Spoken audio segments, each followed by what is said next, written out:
안녕하십니까. 도선풍수 제34대 전수사 박민천입니다. 풍수 직원 시간입니다. 오늘 주제는 자연적으로입니다. 자연적으로. 여러분, 자연의 순리대로라는 말을 많이 했죠. 자연의 순리대로. 그렇습니다. 모든 것은 다 자연으로부터 시작되기 때문에 자연적으로입니다.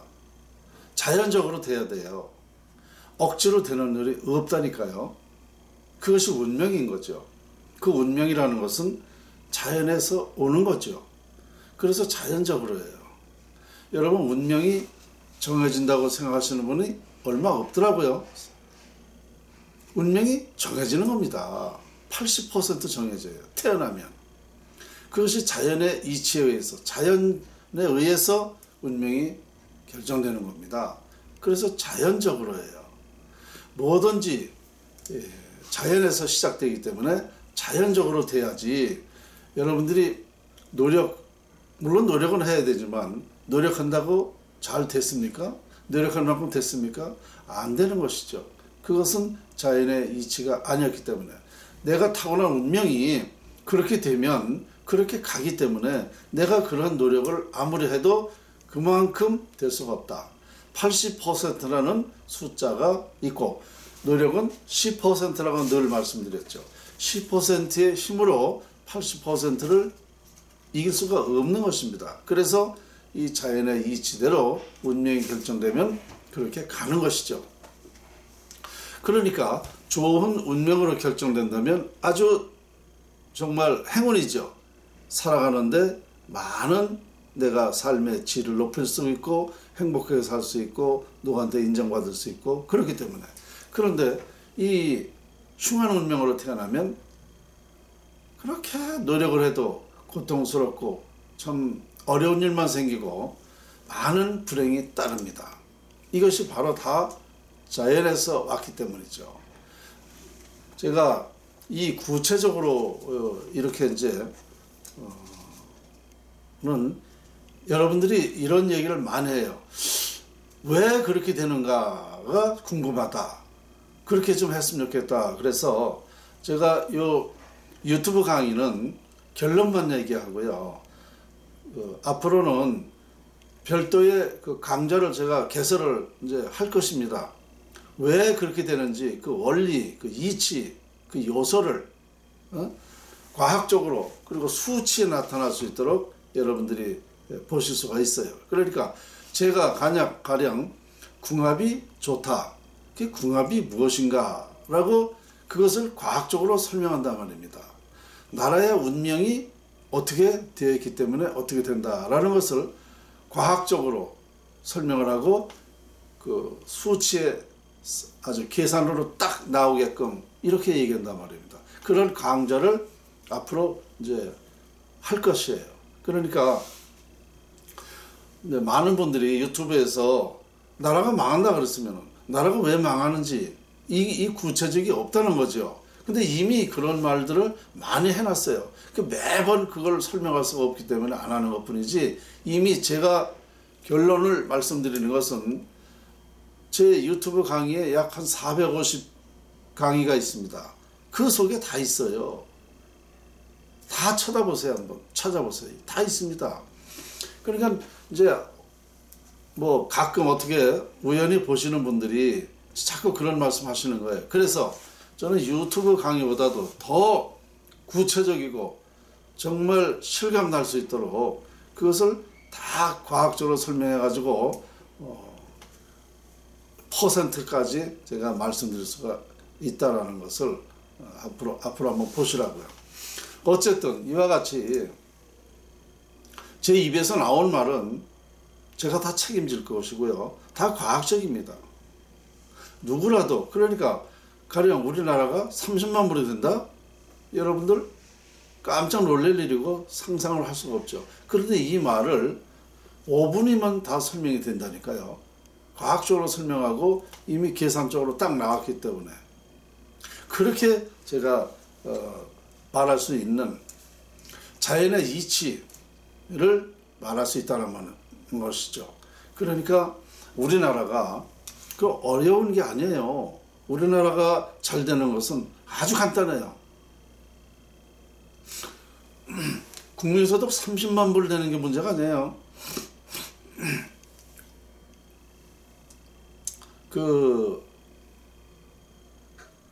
이 자연 이치에는 도덕, 윤리, 질서 모든 것이 다 있어요. 삶의 질을 높일 수 있고 또 우리의 요구하는 것, 미래를 보는 것 다 자연에 있는 거예요. 자연은 거짓이 없죠. 그러니까 자연대로 하면 그대로 되는 거예요. 그러니까 자연을 빌려 쓰는 거예요. 우리 인간이 빌려 쓰다 가는 거예요. 그러니까 우리 모든 삶이 다 자연에 있다고 그러니까 이제 그럼 어떻게 자연이 어떻게 다 있느냐? 이제 여러분들이 그게 궁금한 건데요. 제가 이런 말을 하는 것을 그냥 하는 게 아니라니까요. 다 계산되어 있는 과학적인 논리다. 그래서 자연에 의해서 우리의 모든 인간사, 세상사가 다 적용됐기 때문에 우리는 어려운 일이 어렵게 살지 않아도 된다. 나라가 잘되게 할 수 있는 방법이 있다. 우리나라가 세계 평화를 하게 할 수 있는 그런 원리가 있다. 그리고 우리나라는 세계 중심국이다. 우리나라에서 모든 것이 다 비롯된다. 이렇게 너무너무 황당한 얘기지만 그것이 자연적으로 된다 이겁니다. 자연적으로. 언젠가 한번 제가 이런 얘기했죠.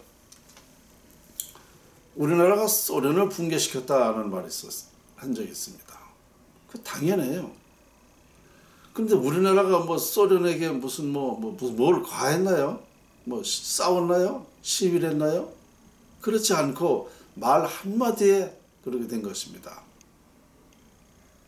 그렇게 되는 거예요. 이 대목에서 하나 가지 말씀드려 볼게요. 우리나라가 60년대 국민소득 67달러에서 20, 30년 만에 2만 달러가 돼요. 67달러에서 2만 달러. 엄청난 경제 성장을 한 거죠. 88 올림픽 때 전 세계인이 우리나라에 와서 깜짝 놀랐죠. 우리는 대한민국이 폐허가 됐던 나라, 6.25 사변이라든가 또 정말 이 세계에서 가장 가난했던 나라가 어떻게 이렇게 2만 달러라는 경제 성장을 이렇게 순간적으로 20, 30년 만에 이뤘는가? 그것을 보고 고르바초프가 전화를 한 거 아닙니까? 노태우 대통령한테. 코리아가 그렇게 발전한 그 원동력이 뭡니까? 노태우 대통령이 말을 잘했죠. 그 한 수 배우려 못이요.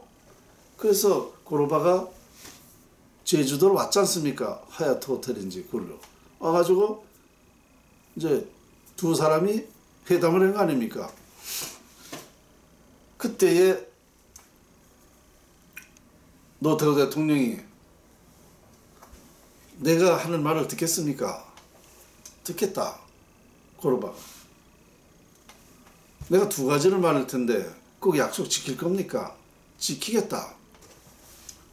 그래서 노태우 대통령이 한 가지, 첫째 하나, 그 나라가 민주주의를 하라 그래요. 민주주의. 공산국가 대통령한테 민주주의를 하라 그러니까 이거 참 대단히 신뢰되는 말도 되지만 황당한 얘기죠. 대통령한테 민주주의를 하라 그러니까 공산국가. 그러니까 약속은 한다고 그랬잖아요. 알았다. 두 번째, 그 나라가 너무 크다. 연방으로 나눠란 말이야. 그러니까 이게 소련 대통령한테 소련을 다 쪼개라고 그러니 이게 무슨 말 같지도 않은 소리 난 말입니다. 그런데 고르바 대통령이 알았다. 돌아가서 그렇게 했잖아요. 두 가지를 실행했잖아요. 그러니까 지금 그 민주화가 돼가지고 전 나라가 다 나눠서 살면서 지금 다 행복하게 살아요. 성공했단 말입니다. 자, 그런데 왜 우리 대한민국이 소련을 붕괴시켰는가? 바로 문제는 여기에 있었던 겁니다. 고르바 대통령이 여기를 왜 왔습니까? 한 수 배우러 온 겁니다. 우리나라 경제 성장을 한 걸 가지고 깜짝 놀라서 그때 소련은 어려울 때 아닙니까? 그러니까 한 수 배우러 온 거예요. 우리나라 경제를 성장을 보고 한 수 배우러 왔다가 그 말을 해준 거 아닙니까? 그러니까 우리나라 경제 때문에 그랬다 이겁니다. 그죠? 그러니까 결국은 뭐냐? 제가 얘기하는 게 뭐냐? 청계천을 그때 복귀해서 우리나라가 2만 달러가 됐고 이만큼 살게 됐다는 얘기 아닙니까? 그러니까 결국은 뭐냐?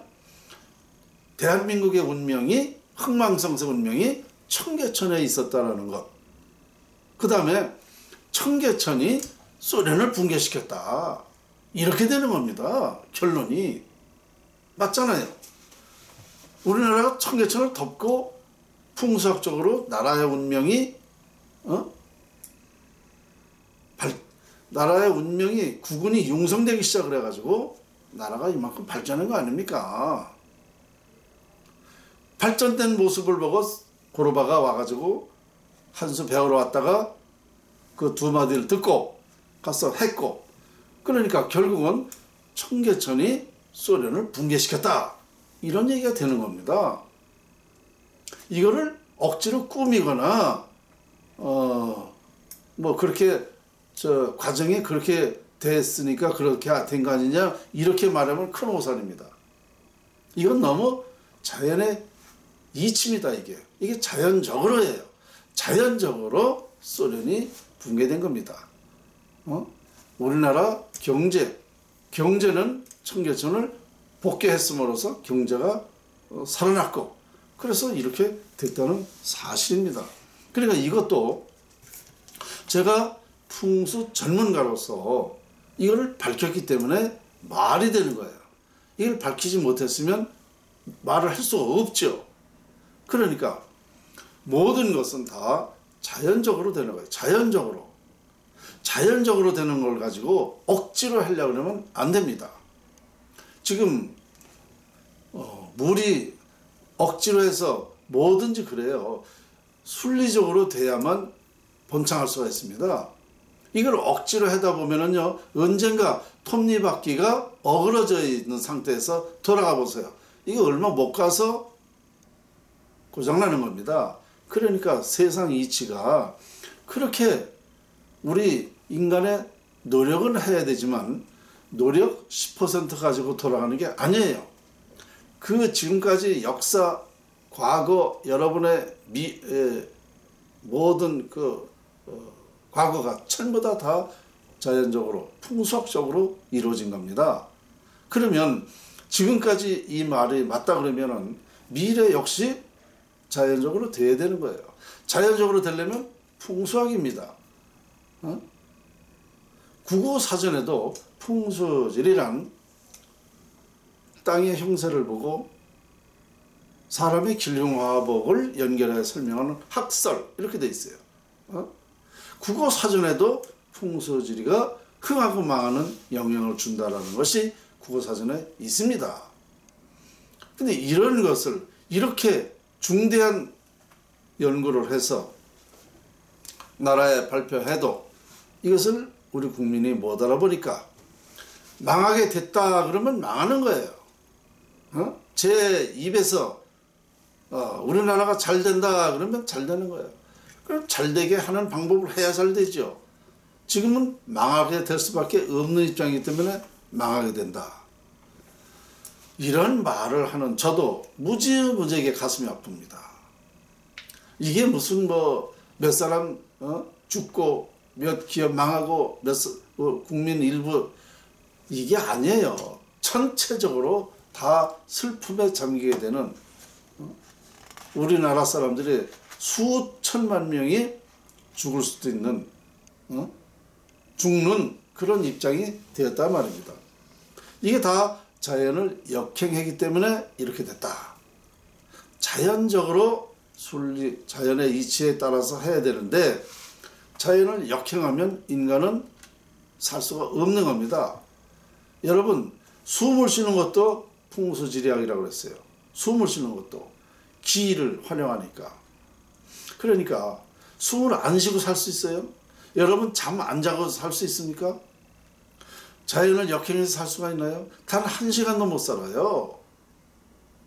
이만큼 자연이라는 것은 위대하고 신비스러운 거예요. 우리는 이것을 가지고 세계화할 수 있는, 어느 나라가 국민소득 30만 불 될 수 있다고 할 수 있습니까? 우리는 이걸 할 수 있다는 얘기입니다. 자연의 이치에 의해서 당연히 될 수 있는 거예요. 오늘 제가 답답해서 자연적으로라는 주제를 가지고 여러분에게 말씀을 드렸습니다.